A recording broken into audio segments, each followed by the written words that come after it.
ਬਖਸ਼ਿਸ਼ ਕੀਤੀ ਹੈ ਕਿ ਅੰਮ੍ਰਿਤ ਵੇਲੇ ਦਾ ਜਿਹੜਾ ਮਹਾਨ ਮਹਾਤਮ ਹੈ ਨਾ, ਉਹ ਸਾਧ ਸੰਗਤ ਜੀ ਕਥਨ ਨਹੀਂ ਕੀਤਾ ਜਾ ਸਕਦਾ। ਜਿਵੇਂ ਭਾਈ ਮਨਸੁਖ ਜੀ ਵਪਾਰੀ ਸੀਗੇ ਤੇ ਉਹ ਸਾਰਾ ਪ੍ਰਸੰਗ ਸ੍ਰੀ ਨਾਨਕ ਪ੍ਰਕਾਸ਼ ਗ੍ਰੰਥ ਅੰਦਰ ਆਉਂਦਾ ਹੈ। ਜਦੋਂ ਰਾਜੇ ਸ਼ਿਵਨਾਭ ਨੇ ਅੰਮ੍ਰਿਤ ਵੇਲੇ ਉੱਠ ਕਰਕੇ ਇਹਨਾਂ ਨੇ ਸਾਧ ਸੰਗਤ ਜੀ ਉਹ ਇਕਾਦਸ਼ੀ ਦਾ ਵਰਤ ਸੀ ਤੇ ਅੱਗ ਬਾਲ ਦਿੱਤੀ ਸੀ ਤੇ ਫੌਜਾਂ ਨੇ ਗ੍ਰਿਫਤਾਰ ਕਰ ਲਿਆ ਕਿ ਇਸ ਨੇ ਜਿਹੜਾ ਕਾਨੂੰਨ ਹੈ ਉਹ ਤੋੜਿਆ, ਉਲੰਘਣਾ ਕੀਤੀ ਹੈ। ਇਕਾਦਸ਼ੀ ਨੂੰ ਕੋਈ ਅੱਗ ਬਾਲ ਕੇ ਭੋਜਨ ਨਹੀਂ ਤਿਆਰ ਕਰ ਸਕਦਾ। ਭਾਈ ਮਨਸੁਖ ਜੀ ਨੂੰ ਰਾਜੇ ਸ਼ਿਵਨਾਭ ਦੇ ਜਦੋਂ ਸਾਹਮਣੇ ਪੇਸ਼ ਕੀਤਾ ਗਿਆ, ਰਾਜੇ ਸ਼ਿਵਨਾਭ ਨੇ ਜਦੋਂ ਸਵਾਲ ਜਵਾਬ ਕੀਤੇ ਤੇ ਸ਼ਿਵਨਾਭ ਨੂੰ ਜਦੋਂ ਭਾਈ ਮਨਸੁਖ ਜੀ ਨੇ ਗੁਰੂ ਮਹਾਰਾਜ ਸੱਚੇ ਪਾਤਸ਼ਾਹ ਦਾ ਉਪਦੇਸ਼ ਜਿਹੜਾ ਸੀ ਉਹ ਸੁਣਾਇਆ, ਹਜੂਰ ਦੇ ਸ਼ਬਦਾਂ ਦਾ ਤਾਤਪਰਜ ਦੱਸਿਆ, ਫਿਰ ਉੱਥੇ ਹੀ ਭਾਈ ਮਨਸੁਖ ਨੇ ਦੱਸਿਆ ਸੀ ਕਿ ਮੇਰੇ ਗੁਰੂ ਸਾਹਿਬ ਜੀ ਦੀ ਆਗਿਆ ਰਾਜਾ ਅੰਮ੍ਰਿਤ ਵੇਲੇ ਉੱਠ ਕਰਕੇ ਪਰਮੇਸ਼ਰ ਦੇ ਭਜਨ ਵਿੱਚ ਲੀਨ ਹੋਣ ਦੀ। ਇਸ ਕਰਕੇ ਮੈਂ ਤਾਂ ਆਪਣਾ ਧਰਮ ਰੱਖਿਆ, ਕਿਸੇ ਦਾ ਧਰਮ ਨਹੀਂ ਮੈਂ ਠੇਸ ਪਹੁੰਚਾਈ ਹੈ।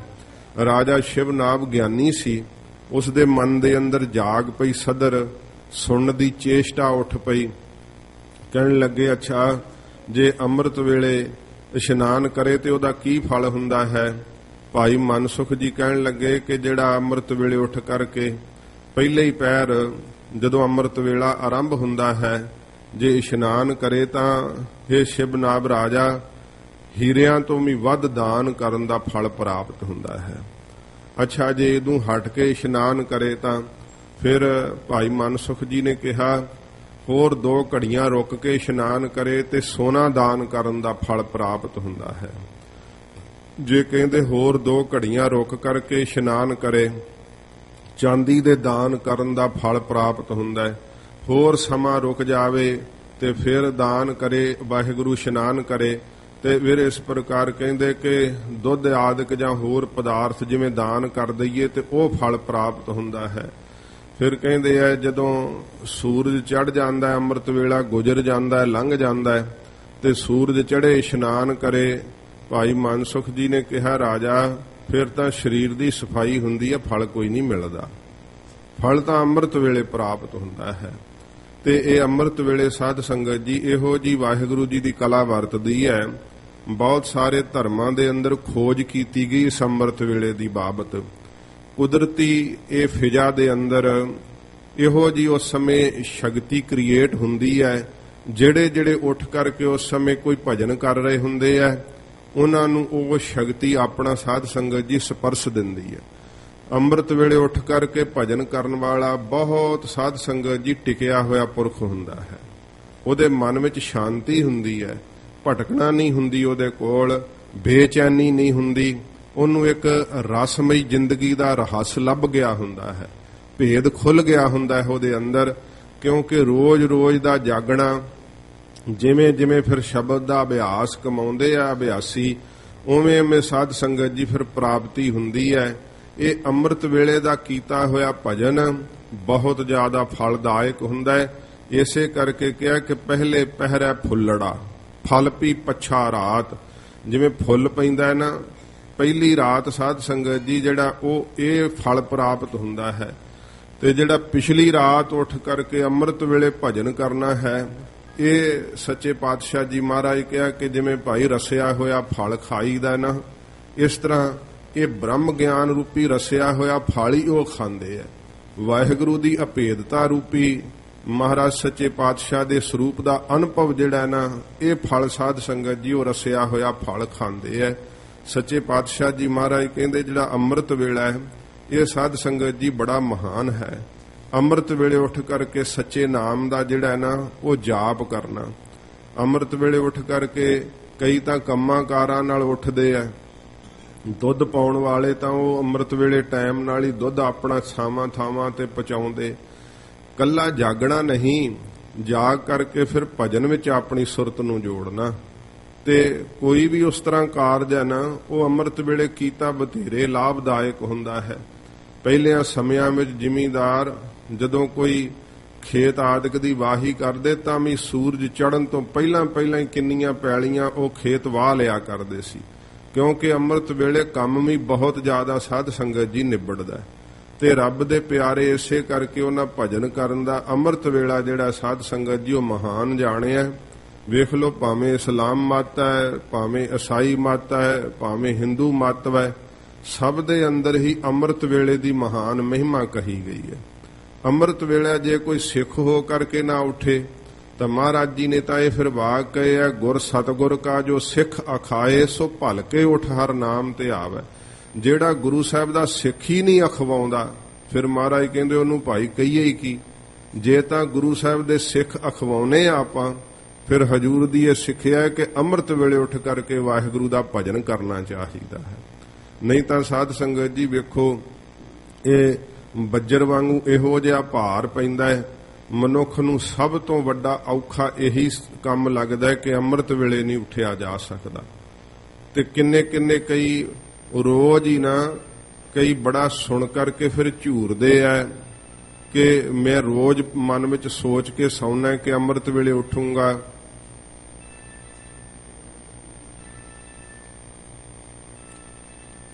ਭਾਈ ਆਪਣਾ ਫੋਨ ਬੰਦ ਰੱਖਿਆ ਕਰੋ ਸਤਿਗੁਰੂ ਜੀ ਦੇ ਦਰਬਾਰ ਅੰਦਰ।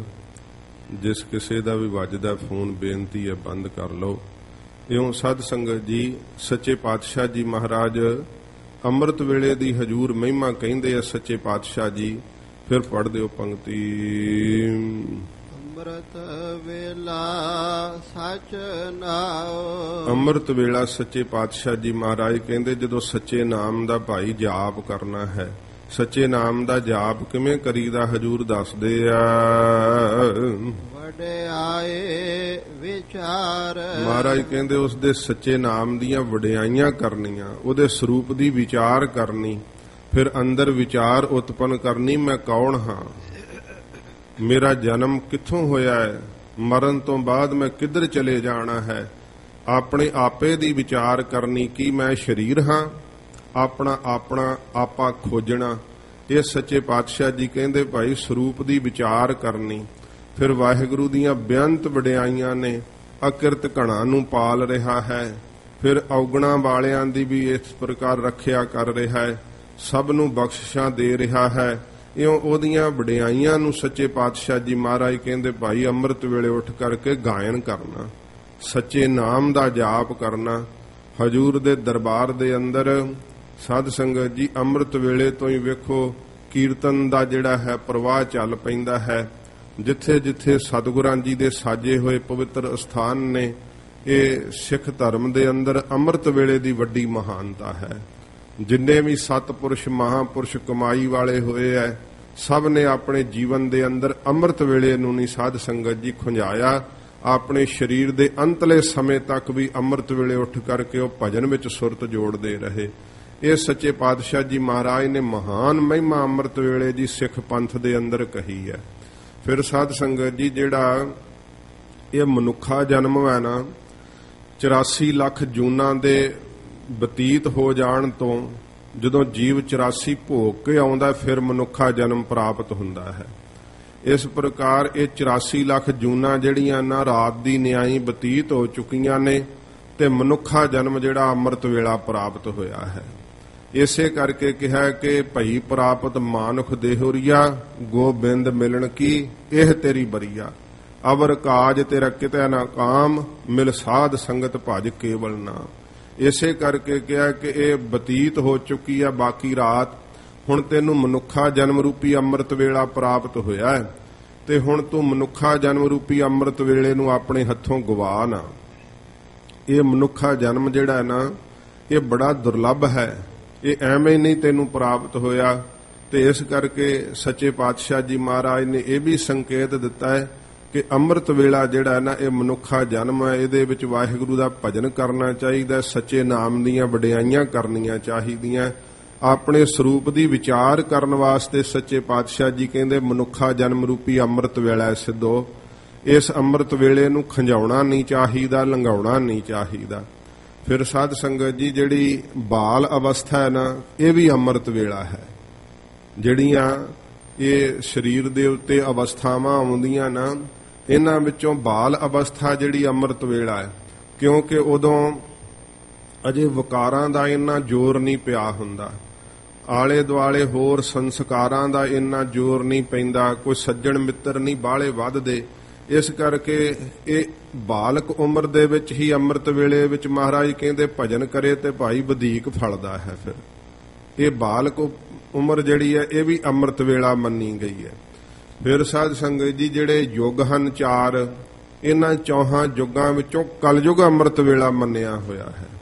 ਕਿਉਂਕਿ ਬਾਕੀ ਯੁੱਗ ਜਿਹੜੇ ਆ ਨਾ ਉਹਨਾਂ ਵਿੱਚ ਸਾਧ ਸੰਗਤ ਜੀ ਨਾਮ ਦੀ ਮਹਿਮਾ ਭਾਵੇਂ ਸਾਰੇ ਯੁੱਗਾਂ ਵਿੱਚ ਰਹੀ ਹੈ, ਪਰ ਉੱਥੇ ਹੋਰ ਸਾਧਨ ਜਿਹੜੇ ਸੀ ਨਾ ਪ੍ਰਧਾਨ ਮੰਨੇ ਜਾਂਦੇ ਸੀਗੇ। ਪਰ ਕਲਯੁਗ ਦੇ ਵਿੱਚ ਮਹਾਰਾਜ ਕਹਿੰਦੇ ਭਾਈ ਕੋਈ ਸਾਧਨ ਹੋਰ ਪ੍ਰਧਾਨ ਨਹੀਂ ਹੈ, ਇਸ ਦੇ ਵਿੱਚ ਤਾਂ ਵਾਹਿਗੁਰੂ ਦੇ ਨਾਮ ਦੀ ਹੀ ਮਹਿਮਾ ਹੈ। ਇਸ ਕਰਕੇ ਸਤਿਗੁਰੂ ਪਾਤਸ਼ਾਹ ਜੀ ਕਹਿੰਦੇ ਭਾਈ ਇਹ ਕਲਯੁਗ ਜਿਹੜਾ ਨਾ ਇਹ ਵੀ ਅੰਮ੍ਰਿਤ ਵੇਲਾ ਹੈ। ਇਹ ਸਿੱਧਾਂ ਨੂੰ ਸਤਿਗੁਰਾਂ ਜੀ ਨੇ ਸਿੱਖਿਆ ਦਿੰਦਿਆਂ ਹੋਇਆਂ ਮਹਾਰਾਜ ਸੱਚੇ ਪਾਤਸ਼ਾਹ ਅੰਮ੍ਰਿਤ ਵੇਲੇ ਦੀ ਮਹਿਮਾ ਹਜੂਰ ਨੇ ਕਹੀ ਹੈ ਕਿ ਇਹ ਸਿੱਧੋ ਅੰਮ੍ਰਿਤ ਵੇਲਾ ਸੱਚ ਨਾਓ। ਕੀ ਰੱਖੀਏ ਵਾਹਿਗੁਰੂ ਦੇ ਅੱਗੇ? ਅੰਮ੍ਰਿਤ ਵੇਲੇ ਦਾ ਉੱਠ ਕਰਕੇ ਜਿਹੜਾ ਨਾਮ ਜਪਿਆ ਹੋਇਆ ਨਾ ਇਹ ਭੇਟਾ ਮਹਾਰਾਜ ਜੀ ਦੇ ਅੱਗੇ ਰੱਖਣਾ ਕਰੀਏ।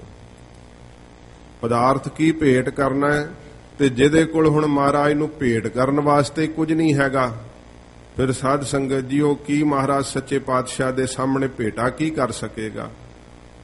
ਤੇ ਗਰੀਬ ਨਵਾਜ਼ ਸਤਿਗੁਰੂ ਜੀ ਕਹਿੰਦੇ ਭਾਈ ਇਹ ਜਿਹੜੇ ਭਗਤਵਾਨ ਆ ਉਹ ਮਹਾਰਾਜ ਸੱਚੇ ਪਾਤਸ਼ਾਹ ਜੀ ਨੂੰ ਜਦੋਂ ਭੇਟ ਕਰਨ ਵਾਸਤੇ ਵੇਖਦੇ ਆ ਕਿ ਮੈਂ ਮਹਾਰਾਜ ਭੇਟ ਕੀ ਕਰਾਂ ਆਪ ਜੀ ਨੂੰ, ਫਿਰ ਵੇਖ ਕਰਕੇ ਉਹ ਸੋਚਦੇ ਕਿ ਸਾਡੇ ਤਾਂ ਕੋਲ ਹੋਰ ਕੁਝ ਵੀ ਨਹੀਂ।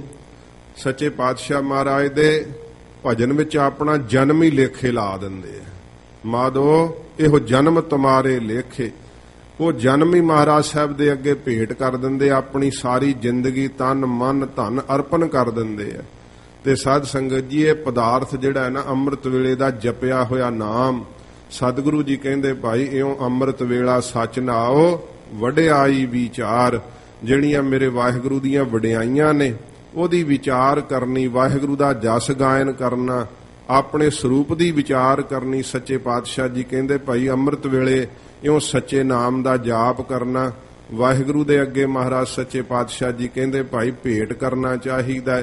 ਤੇ ਵਡਿਆਈਆਂ ਜਿਹੜੀਆਂ ਗਾਉਣੀਆਂ ਹਨ ਇਹ ਮੁਖ ਤੋਂ ਮਹਾਰਾਜ ਕਹਿੰਦੇ ਭਾਈ ਬੋਲਣੇ ਚਾਹੀਦੇ ਆ। ਕਰਮੇ ਆਵੈ ਕਪੜਾ, ਸੱਚੇ ਪਾਤਸ਼ਾਹ ਜੀ ਮਹਾਰਾਜ ਕਹਿੰਦੇ ਭਾਈ ਕਰਮਾਂ ਦੇ ਨਾਲ ਨਾ ਸਿੱਧੋ ਇਹ ਜਿਹੜਾ ਸਰੀਰ ਰੂਪੀ ਕੱਪੜਾ ਨਾ ਇਹੀ ਪ੍ਰਾਪਤ ਹੋ ਸਕਦਾ। ਕਹਿੰਦੇ ਮਹਾਰਾਜ ਕਰਮਾਂ ਨਾਲ ਵਾਹਿਗੁਰੂ ਦੀ ਪ੍ਰਾਪਤੀ ਹੁੰਦੀ ਹੈ। ਮਹਾਰਾਜ ਕਹਿੰਦੇ ਨਹੀਂ, ਜਿਹੜੇ ਨਿਸ਼ਕਾਮ ਕਰਮ ਕੀਤੇ ਹੁੰਦੇ ਆ ਨਾ ਉਹਨਾਂ ਕਰਕੇ ਮਹਾਰਾਜ ਕਹਿੰਦੇ ਭਾਈ ਇਹ ਸਰੀਰ ਰੂਪੀ ਕੱਪੜਾ ਪ੍ਰਾਪਤ ਹੋ ਜਾਂਦਾ ਹੈ, ਵਾਹਿਗੁਰੂ ਦੀ ਪ੍ਰਾਪਤੀ ਨਹੀਂ ਹੁੰਦੀ। ਜਿਹੜੇ ਨਿਸ਼ਕਾਮ ਕਰਮ ਹੈ ਨਾ ਸਾਧ ਸੰਗਤ ਜੀ ਉਹਨਾਂ ਕਰਮਾਂ ਦੇ ਮੁਤਾਬਕ ਹੀ ਜੀਆਂ ਨੂੰ ਦੇਹਾਂ ਪ੍ਰਾਪਤ ਹੁੰਦੀਆਂ। ਕੋਈ ਵੇਖੋ ਇਉਂ ਸੋਚਦੇ ਹੁੰਦੇ ਆ ਕਈ ਮਨ ਦੇ ਅੰਦਰ ਕਿ ਵੇਖੋ ਇੰਨੇ ਅਮੀਰ ਘਰ ਵਿੱਚ ਜਨਮ ਹੋਇਆ ਪਰ ਇਹਨੂੰ ਬਿਮਾਰੀ ਕਿਹੋ ਜੀ ਚਿੰਬੜੀ ਹੋਈ ਹੈ, ਅੰਗ ਪ੍ਰਤੰਗ ਹੈ ਨਹੀਂ, ਕਿਸੇ ਦੀ ਕੋਈ ਅੱਖ ਕਾਣੀ ਹੁੰਦੀ ਹੈ, ਕਿਸੇ ਦੀ ਕੋਈ ਲੱਤ ਲੰਗੀ ਹੁੰਦੀ ਹੈ, ਕਿਸੇ ਨੂੰ ਸਾਧ ਸੰਗਤ ਜੀ ਕੋਈ ਔਰ ਲੱਗੀ ਹੈ, ਮਨੁੱਖਾ ਸਰੀਰ ਵੀ ਮਿਲਿਆ ਪਰ ਵੇਖੋ ਬਿਮਾਰੀ ਕਿਹੋ ਜੀ ਚਿੰਬੜੀ ਹੋਈ ਹੈ ਜਾਂ ਅੰਗ ਪ੍ਰਤੰਗ ਭੰਗ ਹੋਏ ਪਏ ਆ। ਇਹ ਸਾਧ ਸੰਗਤ ਜੀ ਹਰੇਕ ਦੇ ਕਰਮਾਂ ਦਾ ਕਰਕੇ ਉਸ ਨੂੰ ਸਰੀਰ ਜਿਹੜਾ ਨਾ ਸਰੀਰ ਰੂਪੀ ਕੱਪੜਾ ਉਹ ਪ੍ਰਾਪਤ ਹੁੰਦਾ ਹੈ। ਜੇ ਕੋਈ ਨਖਿੱਧ ਕਰਮ ਕਰਦਾ ਹੈ ਮਨੁੱਖਾ ਜਨਮ ਨੂੰ ਪਾ ਕਰਕੇ ਬਹੁਤ ਪਾਪ ਕਰਮ ਕਰਦਾ ਹੈ ਉਹਨੂੰ ਫਿਰ ਉਹੋ ਜੀ ਸਾਧ ਸੰਗਤ ਜੀ ਤਾਮਸੀ ਜੂਨ ਜਿਹੜੀ ਆ ਅਗਲੇ ਜਨਮ ਵਿੱਚ ਪ੍ਰਾਪਤ ਹੋ ਜਾਂਦੀ। ਜਿਹੋ ਜੇ ਕਰਮ ਕੀਤੇ ਆ ਉਹੋ ਜਿਹਾ ਮਹਾਰਾਜ ਕਹਿੰਦੇ ਕੱਪੜਾ ਜਿਹੜਾ ਨਾ ਪ੍ਰਾਪਤ ਹੁੰਦਾ। ਇਹ ਸਰੀਰ ਰੂਪੀ ਕੱਪੜਾ ਹੈ। ਇਹ ਕੱਪੜੇ ਜਿਹੜੇ ਆ ਰੂਹਾਂ ਪਹਿਨ ਲੈਂਦੀਆਂ ਨੇ ਤੇ ਕੋਈ ਸਾਧ ਸੰਗਤ ਜੀ ਫਿਰ ਆਪਣੇ ਕੀਤੇ ਕਰਮਾਂ ਦੇ ਮੁਤਾਬਕ ਸੱਪ ਬਣ ਕੇ ਆ ਜਾਂਦਾ ਹੈ, ਕੋਈ ਠੂਹਾਂ ਬਣ ਕੇ, ਕੋਈ ਡੱਡੂ ਬਣ ਕੇ। ਜਿਵੇਂ ਮਹਾਰਾਜ ਸੱਚੇ ਪਾਤਸ਼ਾਹ ਜੀ ਦੀ ਬਾਣੀ ਨੇ ਹਵਾਲਾ ਦਿੱਤਾ ਹੈ ਕਿ ਅੰਤ ਕਾਲ ਜੇ ਲక్ష్ਮੀ ਸਿਮਰੈ ਐਸੀ ਚਿੰਤਾ ਮਹਿ ਜੇ ਮਰੈ। ਤੇ ਫਿਰ ਕੀ ਹੁੰਦਾ? ਸਰਪ ਜੋਨ ਵਲ ਵਲ ਆਉਤਰੈ। ਉਹ ਸੱਪ ਬਣਦਾ ਬਾਰ-ਬਾਰ ਕਿਉਂਕਿ ਸਾਧ ਸੰਗਤ ਜੀ ਉਹ ਮਾਇਆ ਦੇ ਇਕੱਤਰ ਕਰਨ ਦਾ ਹੀ ਇਸ ਪ੍ਰਕਾਰ ਕਰਮ ਕਰਦਾ ਰਿਹਾ। ਇਹੀ ਕਰਮ ਕਮਾਇਆ ਤੇ ਫਿਰ ਕਰਮੀ ਆਵੇ ਕੱਪੜਾ। ਇਹ ਜਿਹੜਾ ਸਰੀਰ ਰੂਪੀ ਕੱਪੜਾ ਹੈ ਨਾ ਇਹ ਕਰਮਾਂ ਦੇ ਕਰਕੇ ਸਾਧ ਸੰਗਤ ਜੀ ਜਿਹੋ ਜਿਹਾ ਜੀਵ ਕਰਮ ਕਰਦਾ ਹੈ ਵਾਸ਼ਨਾ ਅੰਦਰ ਫਿਰ ਉਸ ਪ੍ਰਕਾਰ ਦੀ ਬਣੀ ਰਹਿੰਦੀ ਹੈ। ਤੇ ਸੱਚੇ ਪਾਤਸ਼ਾਹ ਜੀ ਮਹਾਰਾਜ ਕਹਿੰਦੇ ਭਾਈ ਜਿਹੜੀ ਵਾਸ਼ਨਾ ਹੈ ਉਹ ਹੀ ਫਿਰ ਜੀਵ ਨੂੰ ਜਿਹੜਾ ਹੈ ਅੱਗੇ ਕੱਪੜਾ ਪ੍ਰਦਾਨ ਕਰਦੀ ਹੈ, ਸਰੀਰ ਰੂਪੀ ਕੱਪੜਾ। ਤੇ ਇਹ ਸਾਰਾ ਹੀ ਇੱਥੇ ਸਾਧ ਸੰਗਤ ਜੀ ਭਗਤ ਤਰਲੋਚਨ ਜੀ ਦਾ ਇਹ ਸ਼ਬਦ ਹੈ। ਤੇ ਉਹਨਾਂ ਨੇ ਫਿਰ ਇੱਕ ਇੱਕ ਜ਼ਿਕਰ ਕੀਤਾ ਹੈ ਕਿ ਜੇ ਕੋਈ ਭਾਈ ਵੇਖੋ ਪੁੱਤਰ ਦੀ ਵਾਸ਼ਨਾ ਰੱਖਦਾ ਹੈ, ਅੰਤ ਕਾਲ ਜੇ ਲੜਕੇ ਸਿਮਰੈ ਐਸੀ ਚਿੰਤਾ ਮਹਿ ਜੇ ਮਰੈ, ਸੂਕਰ ਜੋਨ ਵਲ ਵਾਲੇ ਅਵਤਰੈ। ਉਹਨੂੰ ਬਾਰ-ਬਾਰ ਸੂਰ ਦੀ ਜੂਨ ਪ੍ਰਾਪਤ ਹੁੰਦੀ ਹੈ, ਕਿਉਂਕਿ ਸੂਰ ਦੇ ਬੱਚੇ ਬਾਲੇ ਹੁੰਦੇ ਆ। ਫਿਰ ਉਹਦੀ ਵਾਸ਼ਨਾ ਪੂਰੀ ਹੁੰਦੀ ਹੈ। ਜਿਹੋ ਜਿਹਾ ਕੋਈ ਕਰਮ ਕਰਦਾ ਹੈ ਉਹੋ ਜਿਹਾ ਉਹਨੂੰ ਅੱਗੇ ਸਰੀਰ ਫਿਰ ਸਾਧ ਸੰਗਤ ਜੀ ਸਰੀਰ ਰੂਪੀ ਕੱਪੜਾ ਪ੍ਰਾਪਤ ਹੁੰਦਾ ਹੈ। ਇਸ ਪ੍ਰਕਾਰ ਅੰਤ ਕਾਲ ਜੇ ਮੰਦਰ ਸਿਮਰੈ, ਕਿ ਮੇਰਾ ਘਰ ਬੜਾ ਵੱਡਾ ਹੋਵੇ, ਅੰਤ ਕਾਲ ਜੇ ਮੰਦਰ ਸਿਮਰੈ ਐਸੀ ਚਿੰਤਾ ਮਹਿ ਜੇ ਮਰੈ, ਪ੍ਰੇਤ ਜੋਨ ਵਾਲ ਵਾਲੇ ਅਵਤਰੈ। ਉਹ ਬਾਰ-ਬਾਰ ਮਰ ਕਰਕੇ ਫਿਰ ਪ੍ਰੇਤ ਦੀ ਜੂਨ ਵਿੱਚ ਆਉਂਦਾ ਹੈ। ਇਸ ਤਰ੍ਹਾਂ ਦੀ ਹਾਲਤ ਹੈ। ਫਿਰ ਸਾਧ ਸੰਗਤ ਜੀ ਇਉਂ ਕਿਹਾ ਕਿ ਭਾਈ ਜਦੋਂ ਸਿਮਰਤੀ ਦੇ ਅੰਦਰ ਇਹ ਸਾਧ ਸੰਗਤ ਜੀ ਚੀਜ਼ਾਂ ਬਸੀਆਂ ਰਹਿੰਦੀਆਂ, ਜੀਵ ਉਹੋ ਜੇ ਕਰਮ ਕਰਦਾ ਹੈ, ਵਾਸ਼ਨਾ ਨਹੀਂ ਜਦੋਂ ਅੰਦਰੋਂ ਮੁੱਕਦੀ। ਅੰਤ ਕਾਲ ਜੇ ਇਸਤਰੀ ਸਿਮਰੈ ਐਸੀ ਚਿੰਤਾ ਮਹਿ ਜੇ ਮਰੈ, ਵੇਸਵਾ ਜੌਨ ਵਲ ਵਾਲੇ ਅਵਤਰੈ। ਬਾਰ-ਬਾਰ ਉਹਨੂੰ ਵੇਸਵਾ ਜੂਨੀ ਵਿੱਚ ਸਾਧ ਸੰਗਤ ਜੀ ਪਾਇਆ ਜਾਂਦਾ। ਇਹ ਸਰੀਰ ਰੂਪੀ ਕੱਪੜਾ ਕਰਮਾਂ ਦੇ ਕਰਕੇ ਮਹਾਰਾਜ ਕਹਿੰਦੇ ਪ੍ਰਾਪਤ ਹੁੰਦਾ ਹੈ। ਜਿਹੜੇ ਫਿਰ ਸਾਧ ਸੰਗਤ ਜੀ ਧਰਮ ਕਮਾਉਂਦੇ ਆ, ਉਹ ਕਿਹਾ ਕਿ ਜਿਹੜਾ ਬੰਦਾ ਧਰਮ ਦੀ ਕਮਾਈ ਕਰਦਾ ਹੈ, ਸੁਭ ਕੁਲ ਜਨਮ ਸਰੂਪ ਤਨ ਭੂਪ ਭੋਗ ਆਪਤ, ਪੰਡਤ ਦੇਹ ਅਰੋਗ ਪੁਨ ਧਰਮ ਜਾਨ ਫਲ ਸਤ। ਇਹ ਸਤ ਫਲ ਉਸ ਧਰਮੀ ਪੁਰਸ਼ ਨੂੰ ਫਿਰ ਪ੍ਰਾਪਤ ਹੋ ਜਾਂਦੇ ਆ, ਉਹ ਨਿਹਾਲ ਹੋ ਜਾਂਦਾ ਹੈ। ਇਸ ਤਰ੍ਹਾਂ ਜਿਹੜਾ ਕਿਸੇ ਨੂੰ ਸਰੀਰ ਪ੍ਰਾਪਤ ਹੋਇਆ ਹੈ, ਇਹ ਸਾਧ ਸੰਗਤ ਜੀ ਧਨ ਪਦਾਰਥ ਸੁਖ ਪ੍ਰਾਪਤ ਹੋਏ ਹੈ, ਇਹ ਸਭ ਜੀਵ ਦੇ ਕਰਮਾਂ ਕਰਕੇ ਪ੍ਰਾਪਤ ਹੋਇਆ ਹੈ। ਕਈ ਜਿਹੜੇ ਆ ਬਹੁਤ ਮਨ ਦੇ ਅੰਦਰ ਖਫੇ ਹੁੰਦੇ ਆ, ਸ਼ਰੀਰਾਂ ਰੂਪੀ ਕੱਪੜੇ ਉਹਨਾਂ ਦੇ ਨਿਸ਼ਕਾਮ ਕਰਮਾਂ ਬਦਲੇ ਦਿੱਤੇ ਹੋਏ ਆ। ਤੇ ਮਹਾਰਾਜ ਸੱਚੇ ਪਾਤਸ਼ਾਹ ਜੀ ਨੂੰ ਫਿਰ ਸਿੱਧ ਕਹਿੰਦੇ ਆ, ਮਹਾਰਾਜ ਜੇ ਇਸ ਪ੍ਰਕਾਰ ਕਰਮਾਂ ਨਾਲ ਵਾਹਿਗੁਰੂ ਦੀ ਪ੍ਰਾਪਤੀ ਨਹੀਂ ਹੋ ਸਕਦੀ ਤੇ ਫਿਰ ਮਹਾਰਾਜ ਵਾਹਿਗੁਰੂ ਦੀ ਪ੍ਰਾਪਤੀ ਕਿਵੇਂ ਹੁੰਦੇ ਆ? ਹਜੂਰ ਫਰਮਾਉਂਦੇ ਆ, ਨਦਰੇ ਮੁਖ ਦੁਆਰ। ਮਹਾਰਾਜ ਕਹਿੰਦੇ ਵਾਹਿਗੁਰੂ ਦੀ ਮਿਹਰ ਦੀ ਨਿਗਾਹ ਨਾਲ ਮੋਖ ਦੁਆਰ ਮੁਕਤੀ ਦਾ ਦੁਆਰਾ ਪ੍ਰਾਪਤ ਹੁੰਦਾ ਹੈ। ਉਹ ਨਿਸ਼ਕਾਮ ਕਰਮਾਂ ਨਾਲ ਮੁਕਤੀ ਦਾ ਦੁਆਰਾ ਨਹੀਂ ਮਿਲਦਾ। ਸੱਚੇ ਪਾਤਸ਼ਾਹ ਜੀ ਕਹਿੰਦੇ ਭਾਈ ਉਹਦੀ ਮਿਹਰ ਦੀ ਨਿਗਾਹ ਹੋ ਜਾਵੇ ਨਾ, ਆਪਣੀ ਕਿਰਪਾ ਦ੍ਰਿਸ਼ਟੀ ਜਦੋਂ ਕਰ ਦੇਵੇ, ਫਿਰ ਸੱਚੇ ਪਾਤਸ਼ਾਹ ਜੀ ਮਹਾਰਾਜ ਕਹਿੰਦੇ ਨਦਰੀ ਮੋਖ ਦੁਆਰ, ਮੁਕਤੀ ਦਾ ਦੁਆਰਾ ਜਿਹੜਾ ਹਜੂਰ ਕਹਿੰਦੇ ਭਾਈ ਵਾਹਿਗੁਰੂ ਦੀ ਮਿਹਰ ਨਾਲ ਪ੍ਰਾਪਤ ਹੋ ਜਾਂਦਾ ਹੈ। ਇਸ ਤਰ੍ਹਾਂ ਸੱਚੇ ਪਾਤਸ਼ਾਹ ਜੀ ਮਹਾਰਾਜ ਕਹਿੰਦੇ ਭਾਈ ਜੀਵ ਫਿਰ ਮੁਕਤ ਹੁੰਦਾ ਹੈ। ਤੇ ਮਿਹਰ ਕਿਵੇਂ ਹੁੰਦੀ ਹੈ? ਸਾਧ ਸੰਗਤ ਜੀ ਜਿਹੜਾ ਵਾਹਿਗੁਰੂ ਜੀ ਦੇ ਅੱਗੇ ਸੱਚੇ ਨਾਮ ਦਾ ਪਦਾਰਥ ਭੇਟ ਕਰਦਾ ਹੈ, ਮਹਾਰਾਜ ਸਾਹਿਬ ਜੀ ਦਾ ਮੁਖ ਤੋਂ ਜਸ ਗਾਇਨ ਕਰਦਾ ਹੈ, ਸੱਚੇ ਪਾਤਸ਼ਾਹ ਜੀ ਮਹਾਰਾਜ ਕਹਿੰਦੇ ਉਹਦੇ ਫਿਰ ਉੱਤੇ ਮੇਰੇ ਵਾਹਿਗੁਰੂ ਦੀ ਮਿਹਰ ਦੀ ਨਿਗਾਹ ਹੁੰਦੀ ਹੈ। ਜਿਹੜੇ ਨਿਸ਼ਕਾਮ ਕਰਮ ਕਰਨੇ ਆ ਉਹਨਾਂ ਦੇ ਨਾਲ ਸਰੀਰ ਰੂਪੀ ਕੱਪੜੇ ਤਾਂ ਪ੍ਰਾਪਤ ਹੋ ਜਾਂਦੇ ਆ ਪਹਿਰਨ ਵਾਸਤੇ, ਪਰ ਮਹਾਰਾਜ ਕਹਿੰਦੇ ਮੇਰੇ ਵਾਹਿਗੁਰੂ ਦੀ ਮਿਹਰ ਦੀ ਨਿਗਾਹ ਨਾਲ ਮੁਕਤੀ ਦਾ ਦਵਾਰ ਜਿਹੜਾ ਨਾ ਵਾਹਿਗੁਰੂ ਦੀ ਅਭੇਦਤਾ ਉਹ ਪ੍ਰਾਪਤ ਹੁੰਦੀ ਆ। ਨਾਨਕ ਏਵ ਜਾਣੀਐ। ਸੱਚੇ ਪਾਤਸ਼ਾਹ ਜੀ ਮਹਾਰਾਜ ਕਹਿੰਦੇ ਸਿੱਧੋ ਇਸ ਤਰ੍ਹਾਂ ਮੇਰੇ ਵਾਹਿਗੁਰੂ ਦੀ ਪ੍ਰਾਪਤੀ ਦਾ ਜਿਹੜਾ ਹੈ ਨਾ ਉਹ ਸਾਧਨ ਉਹ ਜਾਣਨਾ ਕਰੋ। ਪਰਮੇਸ਼ਰ ਦੇ ਸਰੂਪ ਨੂੰ ਕਿਵੇਂ ਪਾ ਸਕੀਦਾ ਹੈ, ਕਿਵੇਂ ਵਾਹਿਗੁਰੂ ਵਿੱਚ ਅਭੇਦ ਹੋ ਸਕੀਦਾ ਹੈ, ਉਪਰੋਕਤ ਸਾਧਨ ਜਿਹੜੇ ਮਹਾਰਾਜ ਕਹਿੰਦੇ ਦੱਸੇ ਆ ਨਾ, ਇਸ ਤਰ੍ਹਾਂ ਭਾਈ ਜਾਣਨਾ ਕਰੋ। ਵਾਹਿਗੁਰੂ ਦੀ ਪ੍ਰਾਪਤੀ ਅੰਮ੍ਰਿਤ ਵੇਲੇ ਉੱਠ ਕਰਕੇ ਭਜਨ ਕਰਨ ਨਾਲ ਹੈ। ਤੇ ਭਜਨ ਕਰਕੇ ਵੀ ਫਿਰ ਇਹ ਨਹੀਂ ਜਨਾਉਣਾ ਚਾਹੀਦਾ ਕਿ ਮੈਂ ਬੜਾ ਅੰਮ੍ਰਿਤ ਵੇਲੇ ਉੱਠਦਾ ਹਾਂ ਭਜਨ ਕਰਦਾ ਹਾਂ, ਆਪਣੇ ਸਾਧਨਾ ਦਾ ਮਾਨ ਵੀ ਗਵਾਉਣਾ ਚਾਹੀਦਾ ਹੈ। ਇਹ ਵਾਹਿਗੁਰੂ ਜੀ ਦੇ ਅੱਗੇ ਜਦੋਂ ਤੁਸੀਂ ਭੇਟ ਕਰੋਗੇ ਨਾ ਕਿ ਮਹਾਰਾਜ ਮੈਂ ਤਾਂ ਕੁਝ ਵੀ ਕਰਨ ਜੋਗਾ ਨਹੀਂ, ਇਹ ਤਾਂ ਮਹਾਰਾਜ ਆਪ ਤਰਸ ਕਰਕੇ ਮੇਰੇ ਤੋਂ ਮਹਾਰਾਜ ਇਹ ਸਾਧਨ ਕਰਵਾ ਰਹੇ ਹੋ, ਆਪੇ ਲਾਇਓ ਆਪਣਾ ਪਿਆਰ, ਆਪ ਹੀ ਤੁਸੀਂ ਮਹਾਰਾਜ ਮੇਰੇ ਭਲਾ ਕਰਨ ਵਾਸਤੇ ਮੈਨੂੰ ਮੁਕਤ ਕਰਨ ਵਾਸਤੇ ਆਪਣਾ ਪਿਆਰ ਲਾ ਦਿੱਤਾ ਹੈ। ਹਜੂਰ ਕਹਿੰਦੇ ਇਸ ਤਰ੍ਹਾਂ ਭਾਈ ਸਮਝਣਾ ਕਰੋ, ਜਾਣਨਾ ਕਰੋ ਕਿ ਉਹਦੀ ਮਿਹਰ ਦੀ ਦ੍ਰਿਸ਼ਟੀ ਦੇ ਨਾਲ ਹੀ ਸੱਚੇ ਪਾਤਸ਼ਾਹ ਜੀ ਕਹਿੰਦੇ ਮੁਕਤੀ ਦਾ ਦੁਆਰਾ ਸਮਾਇਆ ਹੋਇਆ ਹੈ। ਸੱਚੇ ਪਾਤਸ਼ਾਹ ਜੀ ਨੇ ਕਿਹਾ ਕਿ ਸੱਜਣ ਸੱਚਾ ਪਾਤਸ਼ਾਹੋ, ਸਿਰ ਸਾਹਾਂ ਦੇ ਸਾਹੋ, ਜਿਸ ਪਾਸ ਬੈਠਿਆ ਸੋਹੀਐ, ਸਭਨਾ ਦਾ ਵੇ ਸਾਹੋ। ਐਡਾ ਉਹ ਸਚਿਆਰ ਹੈ, ਤਰਈ ਕਾਲ ਆਬਾਦ ਰਹਿਣ ਵਾਲਾ ਹੈ। ਸੱਚੇ ਪਾਤਸ਼ਾਹ ਜੀ ਮਹਾਰਾਜ ਕਹਿੰਦੇ ਆਪਣੇ ਆਪ ਤੋਂ ਆਪ ਵੈ, ਆਪ ਹੀ ਉਹ ਸਭ ਦੇ ਅੰਦਰ ਸਮਾਇਆ ਹੋਇਆ ਵੀ ਹੈ ਤੇ ਸਭ ਨੂੰ ਬਣਾਉਣ ਵਾਲਾ ਵੀ ਸੱਚੇ ਪਾਤਸ਼ਾਹ ਜੀ ਮਹਾਰਾਜ ਕਹਿੰਦੇ ਵਾਹਿਗੁਰੂ ਆਪ ਵੈ। ਤੋ ਸਾਧ ਸੰਗਤ ਜੀ ਅੱਗੇ ਇਹ ਦੂਸਰੇ ਅਰਥ ਇਸ ਪੌੜੀ ਦੇ ਗੁਰੂ ਅੰਗਦ ਸਾਹਿਬ ਜੀ ਮਹਾਰਾਜ ਵੱਲੋਂ ਜਿਵੇਂ ਪ੍ਰਸ਼ਨ ਪੁੱਛਿਆ ਹੈ ਗੁਰੂ ਨਾਨਕ ਸਾਹਿਬ ਜੀ ਮਹਾਰਾਜ ਨੂੰ, ਤੋ ਸਮਾਂ ਆਗਿਆ ਨਹੀਂ ਦਿੰਦਾ, ਤੋ ਆਪਾਂ ਕੱਲ ਨੂੰ ਇਸ ਪੌੜੀ ਦੇ ਅਰਥ ਨਾਲ ਸਰਵਣ ਕਰਾਂਗੇ ਤੇ ਅਗਲੀ ਪੌੜੀ ਵੀ ਕੱਲ ਨੂੰ ਅਰਥ ਸਰਵਣ ਕਰਾਂਗੇ। ਸੱਚੇ ਪਾਤਸ਼ਾਹ ਜੀ ਮਹਾਰਾਜ ਇਹ ਸਿੱਧਾਂ ਦੇ ਪੁੱਛਣ ਤੇ ਹਜੂਰ ਨੇ ਬਖਸ਼ਿਸ਼ ਕੀਤੀ ਹੈ ਕਿ ਮਹਾਰਾਜ ਦੱਸੋ ਆਪ ਕਿ ਉਹ ਜਿਹੜਾ ਸਾਹਿਬ ਮਾਲਕ ਵੈ ਮਹਾਰਾਜ ਉਹ ਕੈਸਾ ਸ਼ਹਿਨशाह ਪਾਤਸ਼ਾਹ ਹੈ, ਫਿਰ ਉਹਦੇ ਦੇਸ਼ ਦੀ ਭਾਸ਼ਾ ਕਿਹੜੀ ਹੈ, ਮਹਾਰਾਜ ਭੇਟਾ ਕੀ ਅੱਗੇ ਰੱਖਣੀ ਚਾਹੀਦੀ ਹੈ, ਮੁਖ ਤੋਂ ਕਿਹੜੇ ਬੋਲ ਬੋਲਣੇ ਚਾਹੀਦੇ ਹੈ। ਇਹ ਸਤਿਗੁਰਾਂ ਜੀ ਨੇ ਕਿਰਪਾ ਕਰਕੇ ਉੱਤਰ ਬਖਸ਼ਿਸ਼ ਕੀਤੇ ਹੈ। ਜਿਵੇਂ ਗੁਰੂ ਅੰਗਦ ਸਾਹਿਬ ਜੀ ਮਹਾਰਾਜ ਨੂੰ ਗੁਰੂ ਨਾਨਕ ਸਾਹਿਬ ਜੀ ਨੂੰ ਹੁਣ ਪੁੱਛਣਗੇ ਜਗਿਆਸੂ ਮੁਖ ਤੋਂ, ਇਵੇਂ ਸਾਧ ਸੰਗਤ ਜੀ ਫਿਰ ਹਜੂਰ ਗੁਰੂ ਨਾਨਕ ਸਾਹਿਬ ਜੀ ਮਹਾਰਾਜ ਬਖਸ਼ਿਸ਼ ਜਿਵੇਂ ਕਰਨਗੇ ਕੱਲ ਨੂੰ ਇਸ ਪੌੜੀ ਦੇ ਦੂਸਰੇ ਪ੍ਰਕਰਨ ਨਾਲ ਅਰਥ ਸਰਵਣ ਕਰਾਂਗੇ।